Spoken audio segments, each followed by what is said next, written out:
Hi there, and thanks for tuning in to the audio version of this week's Dispatch from the Valley of the Stars, off-grid and entertaining in Portugal. Thanks for listening, and this week, Marketing 101. Blessed be the cheesemaker. We've already learned a lot of new jobs in this new career path, and for the past 2 weeks, we've been trying to learn a new one, marketing.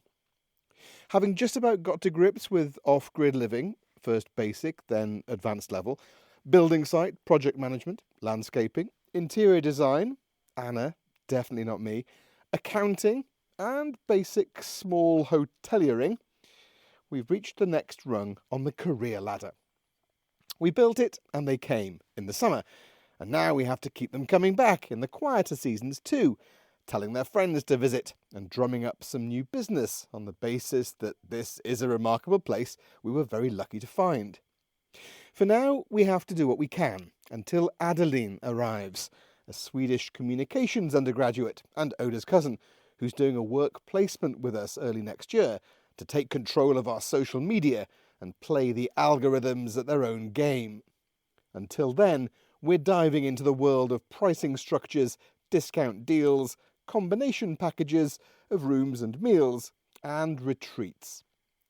We've been emailing travel agents, contacting friends of friends who are retreat leaders, and working out how to use our website properly, including all the data and marketing information it can provide us.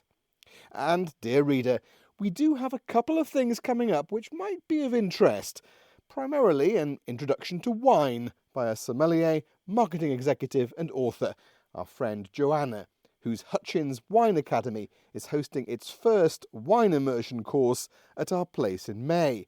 I do like the sound of being immersed in wine.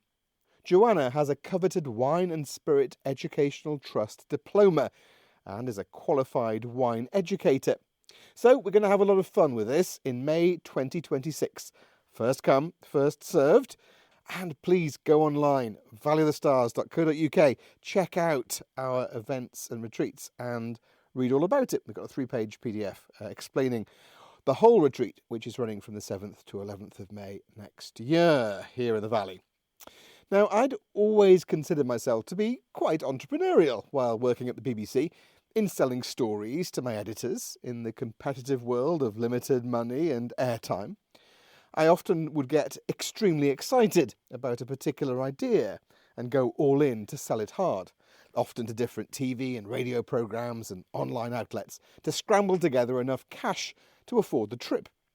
I didn't always succeed, but did get a big safari series commissioned in Africa and managed to secure a not insubstantial amount of cash for an ambitious 6-week trip on the Congo River, filming in virtual reality and recording in binaural sound.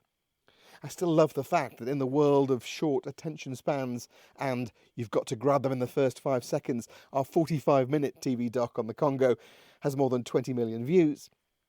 Having sold the story, our team then had to deliver it, and that often took even more effort to make things happen with a limited time and budget in difficult places. As British military officers in Afghanistan often told me, no plan survives first contact with the enemy.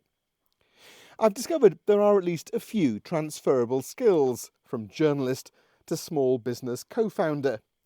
But dogged determination and bloody-mindedness stand out as perhaps the most useful. Accounting comes into it too. I would often have to keep up with long lists of expenses in a range of random currencies while on assignment. Thankfully, the amazing producers I worked with were very good at that, as well as all the other things they don't get the on-air recognition for, such as securing access and interviews, editing, and managing the flesh puppets, annoying correspondents like yours truly. There were times when I had to manage biggish budgets, and I understand why one fellow journalist, on discovering a receipt for $50 was missing, attempted some creative writing while on a flight out of a Middle Eastern war zone. Sadly, the ploy of copying some random Arabic script for a hastily scribbled receipt was uncovered by an Arabic reading accountant back at head office, who queried the $50 claim for a "your life jacket is under your seat." Having just logged 1,000 receipts and more than 200 invoices for 2025 in this latest accounting job, I think I'm doing okay. But the sell, sell, sell mantra of marketeers isn't quite as straightforward. For a start, there's a barrage of self-declared influencers looking for a freebie to navigate. We need at least 3 nights to truly capture the essence of your lodge, one wrote. There are so many travel sites out there who, for a reasonable annual fee, will feature our property on their website. But we can't justify signing up to all of them, and it's a bit of a lottery.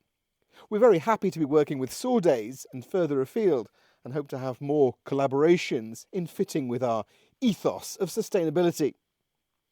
I've been writing a column for the Resident magazine, formerly known as the Portugal Resident, for a long time now, and they've just started a new podcast. Again, go on the website, have a listen.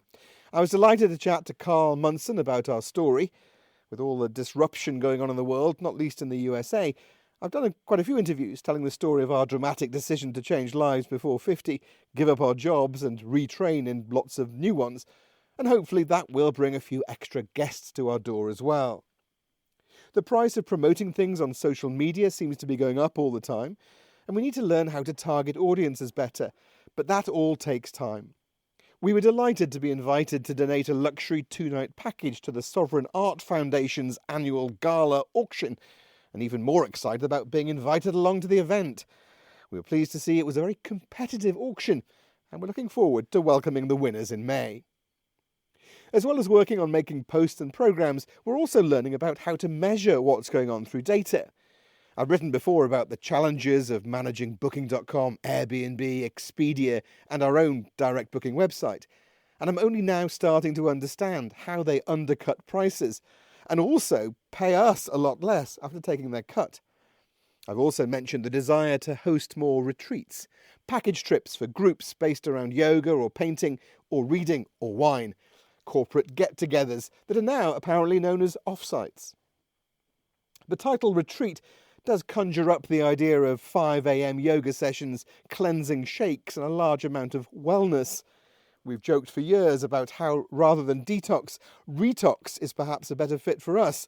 The Retoxification Institute of Portugal, perhaps, or RIP for short.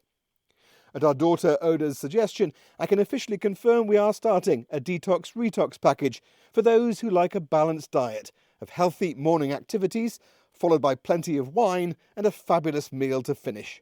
Detox, retox, rinse and repeat. Would you buy one? Do let us know. We've already learned about the seasonal nature of tourism on this coast, and it's certainly quieter in December. But apparently it's not just us. For real data, you need to speak to the cheesemaker. Queijaria de Mira receives real data from real people in real time and knows when occupancy rates are down, because they know exactly how much cheese the tourist lodges are buying. Low cheese sales mean low occupancy. Blessed be the cheesemaker and her buying barometer. Thanks again for listening. Do go on the website. We've got, I put some special offers in here. People who've stayed with us, our pioneers, come and get a discount for the whole of next year. And anyone who listens to the blog or reads the blog gets a 15% discount as well. And there's a code which you have to put in. So please come and see us. Come and stay with us. Help us through these winter months. And I'll see you next time.